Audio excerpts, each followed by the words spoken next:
there's a 1% versus the 99%. You schmucks in Congress, the 1% produces jobs for the 99%. Shut the 1% off, and 99% goes on unemployment and welfare. How many aiming machines do you have to figure that out on? Ted Cruz. What do you think of Ted? Well, as you can see, Ted Cruz was born in Mexico. So he defends Donald Trump's statements. So the media is caught here in a limbo. What do we do?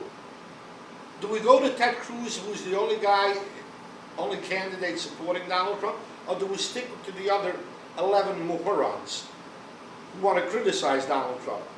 And that's a very tough line to cross for these media outlets. This is the same thing like all the media outlets. When you attack a black guy, the first thing they want to get is a black guy who's going to tell you something that you didn't want to hear. But Clarence Thomas is no good for them. Condoleezza Rice is no good for them. This Rice, the Spanish Rice serving now under this administration is good. The other one, the brown rice, wasn't working. This Rice works for Obama, she's okay. It's absolutely insane the way the media tries to play it. And many a times I have set the candidates personally, trying to guide them, and I beg these elected officials now, there will be platforms and meetings, etc. If a guy asks you a stupid question, just like I was asked 2 years ago by a Daily News reporter, who I claimed the attack on these two rabbis was biased, and he asked me some type of a stupid question, I told him for that you didn't have to go to Harvard or to Columbia College of Journalism. You could have just packed orders in the line in the supermarket. And I'm not going to answer your stupid question, so you tell your editor that he sent the putz down here. To the candidates, pull the mic out, walk off the stage. Don't try to figure out the right answer, and don't make a liberal media outlet's headline. Screw them, walk off, tell them to go screw themselves, and that's about it. You don't have to rope them off. Don't answer them. If you don't answer them, it's what does it go? In a courtroom, the judge a lot of times says, asked and answered. Next question. You answered it once 3 weeks ago, it was all over the papers, don't ask me again. Rand Paul. Oh my God, I have no idea. I'm trying to study this man, monitoring where he goes, monitoring what he says, and I'm absolutely, Richard Bay used to say sometimes, he used to say, where do you find these people? He had a show that he interviewed people that were one of the most craziest people that he used to get from who knows where. And before he went to commercial, he used to say every time, where do you find these people? And his producer used to yell in, I found them here and there. But so why did Jewish leaders sit down with him?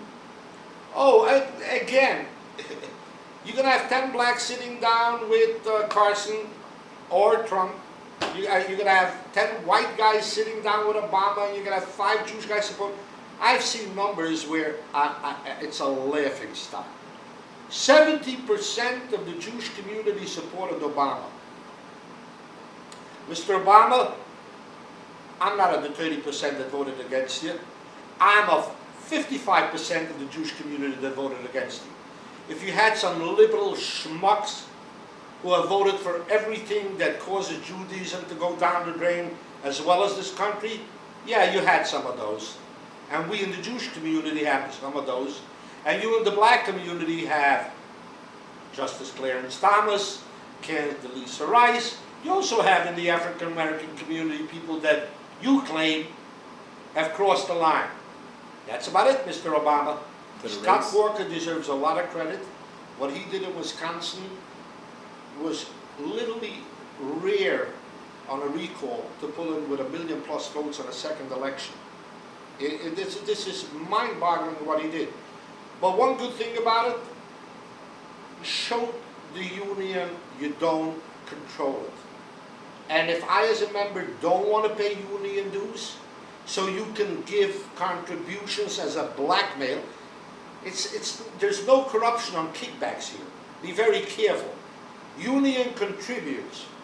If I go to the elected official's office with an envelope of $1,000, I'm arrested for giving him kickbacks, and so is he for receiving. Unions contribute. Don't contribute on my behalf. I want to contribute myself.